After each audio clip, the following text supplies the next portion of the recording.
আজ ৬ই ফেব্রুয়ারি বাবাকে আবারও ৩বার হাসপাতালে ভর্তি করানো হবে। তারই কিছু মুহূর্ত আপনাদের মাঝে তুলে ধরলাম। এগুলো যে দেখতে পাচ্ছেন সব পাড়া প্রতিবেশী। বাবা অসুস্থ আর এখানেই বোঝা যাচ্ছে যে সত্যি বিপদে পড়লে মানুষ চেনা যায়।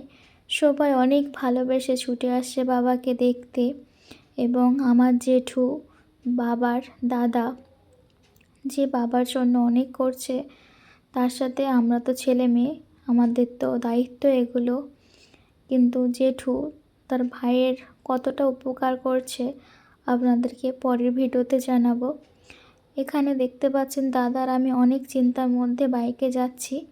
এখানে যে আমাদের পঞ্চানন্দতলা ঘাটালের সেখানেই দাদা প্রণাম করে নিচ্ছে, কারণ পঞ্চানন্দর দরদরেই আমার দাদা হয়েছিল এখানের ওষুধ খেয়ে।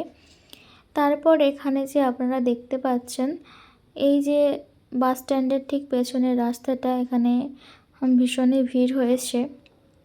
আমার জায়গা থেকে আমরা যেটা বুঝলাম সেই জায়গা থেকে আপনাদেরকে বলবো, আমার বাবা কোনোদিনও বলতো না যে তার কী অসুবিধা হচ্ছে।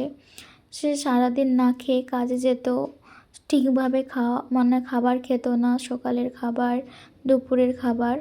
সেই জায়গা থেকে দীর্ঘদিন ধরেই একটা ভালো মানুষ, কিছুই বোঝা গেল না সে এইভাবে অসুস্থ হয়ে পড়েছে। এমনই অসুস্থ হয়ে পড়েছে বাবাকে চেনা যাচ্ছে না।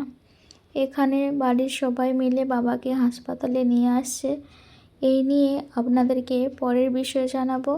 তো বাবা এখন ভর্তি আছে। আপনারা সকলে ভালো থাকবেন আর প্রিয় মানুষগুলোর দিকে একটু নজর রাখবেন।